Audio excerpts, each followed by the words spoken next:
राजमहल का सच। राजा किशनराज एक बहुत बड़े साम्राज्य के राजा थे। उन्होंने अपना राज्य बड़ी कुशलतापूर्वक चलाया, लेकिन शायद होनी को कुछ और ही स्वीकार था। राजा किशनराज का निधन अकस्मात हो गया, तो उनके इकलौते पुत्र सभ्यराज को उनकी गद्दी दी गई। नौजवान राजा आखिर था तो किशनराज का ही पुत्र। वो भी अपने पिता की तरह बहुत ही प्रतिभाशाली था। उसने कुछ ही समय में राज्य की सारी बागडोर अच्छे से संभाल ली। राजा की माँ यानी किशनराज की पत्नी पहले ही स्वर्ग सिधार चुकी थी। राजा अपने पिता की इकलौती संतान था। अब उनके माता और पिता दोनों ही नहीं थे। समय समय पर राजा का राज्य के सबसे पुराने और वफादार मंत्री काशीराम मार्गदर्शन किया करते थे, और राजा अपने राज्य के सबसे पुराने मंत्री काशीराम को ही सब कुछ मानता था। एक दिन काशीराम ने राजा को अब विवाह करने की सलाह दी। राजा को उन्होंने पास के राज्य की राजकुमारी प्रेरणा के बारे में बताया। कहा कि प्रेरणा बहुत ही गुणवती और संस्कारी है, साथ ही समझदार भी। आपके साथ इस राज्य को चलाने में भी आपको बहुत सहयोग करेगी। राजा ने पहले कुछ समय तक मना किया, लेकिन लड़की और उनके परिवार के बारे में सुनकर राजा ने उनकी बात मान ली। राजकुमारी और उनके परिवार वाले पहले ही राजा से बहुत प्रभावित थे, इसलिए वो विवाह के लिए तैयार थे। आखिर ऐसे राजा से शादी कौन नहीं करना चाहेगा। बड़ी धूमधाम के साथ राजा की शादी हो गई। शादी के बाद प्रेरणा इस राज्य में आ गई। राजा प्रेरणा की सुंदरता के साथ उनकी समझदारी का भी बहुत बड़ा प्रशंसक बन गया। ऐसी कई बातें थी जो राजा बल से नहीं हल कर सकता, उसे प्रेरणा अपनी सूझबूझ से सुलझा देती थी। राजा और रानी दोनों ही एक दूसरे को पाकर बहुत ही खुश थे। उन दोनों में बहुत प्रेम था। ठीक 1 साल बाद रानी प्रेरणा गर्भवती हो गई। राजा और रानी दोनों अपनी पहली संतान के लिए बहुत खुश थे, भगवान का बहुत धन्यवाद दे रहे थे। राजा ने योजना बनाई थी कि उनकी संतान होने पर वो पूरे राज्य को निमंत्रण देंगे। आखिरकार वो दिन आ ही गया और रानी ने एक पुत्र को जन्म दिया। राजा और रानी की प्रसन्नता का कोई ठिकाना नहीं रहा, लेकिन यह खुशी ज़्यादा देर तक नहीं टिक पाई। नवजात पुत्र कुछ ही घंटों में मर गया। राजा और रानी के साथ मंत्रीगण और सेवक सभी बहुत दुखी हो गए। काशीराम ने राजा को हौसला दिया और कहा कि भगवान की मर्जी के आगे किसके चली, आप खुद को संभाले और रानी को भी हौसला दे। राजा ने रानी को हौसला दिया, साथ ही खुद को भी। वो समय भी निकल गया। राजा और रानी उस दुख से उभरने लगे। उन्होंने इस सत्य को स्वीकार किया और अपने आने वाले जीवन के लिए फिर से योजनाएं बनाने लगे। कुछ समय बाद फिर रानी गर्भवती हो गई। इस बार राजा और रानी कुछ ज़्यादा सतर्क थे। समय समय पर दाई और वैद्य से परामर्श लिया गया, ताकि पिछली बार जैसा फिर कुछ ना हो। समय आने पर फिर रानी ने फिर एक पुत्र को जन्म दिया, लेकिन इस बार भी वो पुत्र कुछ घंटों का ही मेहमान था। राजा रानी को लगा कि ऊपर वाला उनके साथ ऐसा क्यों कर रहा है। अब यह बात सोचने योग्य हो गई थी। राजा ने अब दूसरे तरह के उपाय करना शुरू कर दिए।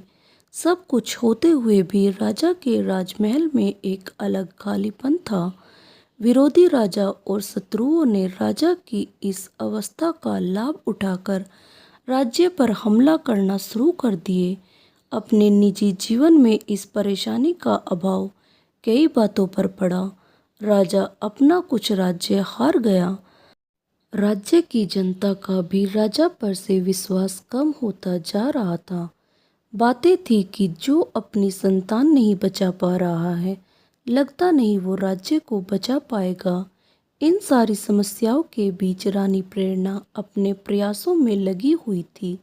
वो राज्य में ऐसे ही जा जाकर राज्यवासियों से मिलने लगी। रानी क्या कर रही है यह किसी को पता नहीं था। फिर करीब 6 महीने बाद वो राजा को बोली कि अब हमारी संतान की मृत्यु नहीं होगी, लेकिन उसके लिए आपको मेरी बात माननी पड़ेगी। राजा पहले ही जानता था कि रानी बुद्धिमान है और कहना मानना हमेशा ही उनके लिए अच्छा रहा है। इसलिए राजा झट से हाँ बोलते हुए बोला कि हाँ, आप जो बोलो, जैसा बोलो वैसा ही होगा। बताइए, रानी बोली। आज रात के बाद मैं अज्ञात जगह चली जाऊंगी और संतान प्राप्ति के बाद मैं उचित समय पर वापस आ जाऊंगी। आप मुझे ढूंढने का प्रयास मत कीजिएगा। राजा बोला, अज्ञात, यह आप क्या कह रही हो? आप रानी होकर ऐसी बातें कर रही हो, आप कहाँ रहोगी? रानी बोली कि अगर आपको हमारी संतान चाहिए तो आपको मेरी बात माननी पड़ेगी। राजा कुछ कह ना सका। फिर रात में राजा जानता था कि वो अपनी रानी से अब पता नहीं कब मिल पाएगा। रात्रि के बाद सुबह जब राजा नींद से जगा तब रानी जा चुकी थी। काशीराम के द्वारा पूछे जाने पर राजा ने कहा कि प्रार्थना करें, हम अपने इस प्रयास में सफल हो जाए। राजा को भरोसा था कि रानी जहाँ भी होगी वो इतनी बुद्धिमान और समझदार है कि परिस्थितियों का सामना कर सकती है। साथ ही उसे यह भी विश्वास था कि रानी जो बोल के गई है वैसा ही होगा। उनकी संतान इस बार जीवित रहेगी, इसलिए राजा अब अपने विरोधियों से निपटने लगा। वो अब विश्वास से भरा था, जिसके कारण उसे इसके अच्छे परिणाम मिल रहे थे। फिर एक दिन अचानक लगभग 10 माह बाद ही एक सुबह रानी गोदी में बच्चा लिए आई। पुत्र था करीब 1 माह का। राजा की खुशी का ठिकाना नहीं रहा। राज्य भी उसने सभी को निमंत्रण भिजवा दिया। राजा ने रानी को धन्यवाद दिया, कहा, यह आपने कैसे किया और हमसे क्या गलती हो रही थी? रानी बोली, उचित समय पर आपको बता दूंगी। राजा अपने महल में नए मेहमान नन्हे राजकुमार के साथ बहुत खुशी खुशी जीवन यापन करने लगा। साथ ही राजा के राज्य का विस्तार होने लगा। लेकिन पुत्र के आने के बाद रानी में बहुत सारे बदलाव हुए। रानी अब पहले जैसी नहीं रही थी, ऐसा सोचना राजा का था। रानी राजा को अपने समीप भी नहीं आने देती थी, कुछ ना कुछ कारण बताकर टाल देती थी। राजा के द्वारा पूछे जाने पर रानी कहती कि आपने कहा था जो मैं कहूँगी आप मानोगे, यह भी हमारे पुत्र के जीवन के लिए आवश्यक है। राजा का पुत्र अब 2 साल का हो गया। रानी का समीप न आने का प्रतिबंध अभी भी राजा के लिए वैसे का वैसा ही था। इतने समय के प्रतिबंध के चलते अब राजा के मन में कई विचार घर बनाने लगे। फिर एक दिन राजा को इस विचार ने पकड़ लिया कि शायद यह पुत्र उसका नहीं है, कमी शायद उसी में थी।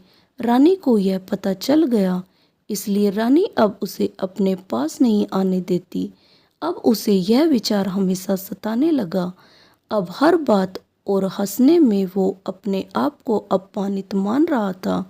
राजा ने एक दिन रानी को पूछा कि आपने कहा था कि यह बच्चा कैसे जीवित रहा, आप बताएगी? रानी फिर बोली, महाराज उचित समय आने दीजिए। राजा क्रोध में आ गया, बोला, मैं कई दिनों आपके व्यवहार को देख रहा हूँ, आप कुछ बहुत ही बड़ी बात छिपा रही है। यह बच्चा किसका है? आप हमें सच बता दीजिए, हम आपको क्षमा कर देंगे। रानी को राजा के इस तरह के बर्ताव से अचरज हुआ। उन्होंने बोला, यह बच्चा हमारा है, आप कैसी बातें कर रहे? राजा बोला कि अगर आपने झूठ बोला या हमसे कुछ छिपाया जो हमें कहीं और से पता चला तो आपको और बच्चे को दोनों को दंड मिलेगा। रानी यह सुन क्रोध में आ गई और बोली, महाराज आप किस तरह की बातें कर रहे हो? बात अगर मेरी होती तो मैं चुप रहती, लेकिन आपने मेरे बच्चे के लिए बोला है और मैं यह बात सहन नहीं कर सकती। सच सुनने की हिम्मत है तो सुने। तब रानी ने एक ऐसे सच से राजा को अवगत कराया जो वो नहीं जानता था। रानी ने कहा कि मैंने इस पूरे राज्य में करीब 6 माह तक भ्रमण किया और जगह जगह जाकर पुराने लोगों की बातें सुनी। आपके राज्य की सीमा पर जंगल में एक समूह रहता है, उनके कुल देवता में उनकी अटूट आस्था है और उनमें शक्ति भी। साथ ही समूह का एक प्रधान है जो पूरे समूह का ध्यान रखता है। उनकी वाणी मतलब उनके देवता की वाणी।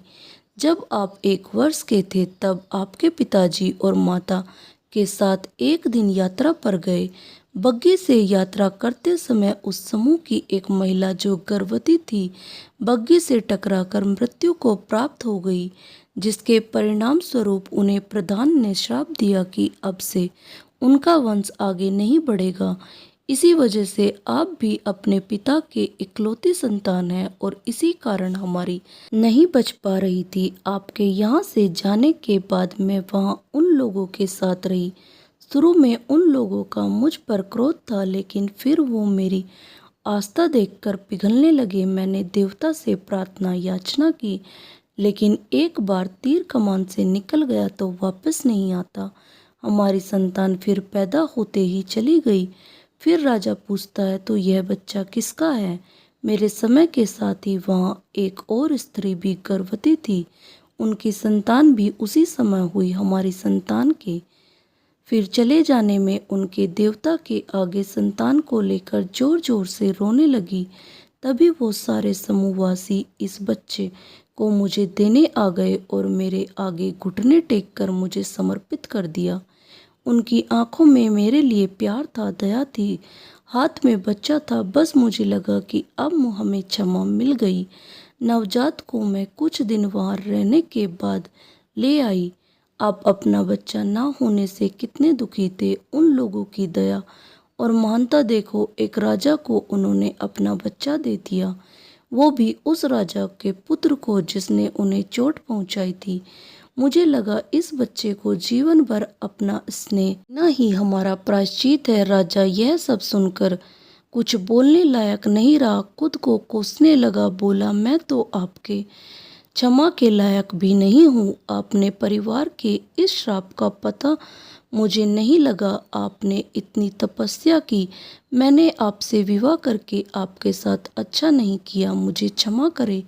रानी ने कहा कि शायद मेरे द्वारा ही इसका पता लगाया जा सकता था। भगवान मुझे आपके पास ले आए। फिर राजा भी रानी के साथ वहाँ उन सभी से भेंट करने और क्षमा मांगने आया और उनकी दया को स्वीकार करते हुए उस बच्चे को बहुत स्नेह करने लगा। दोस्तों, आपको यह कहानी अच्छी लगी तो कहानी को लाइक करें और मेरे चैनल को सब्सक्राइब करना ना भूलें। धन्यवाद। राधे राधे।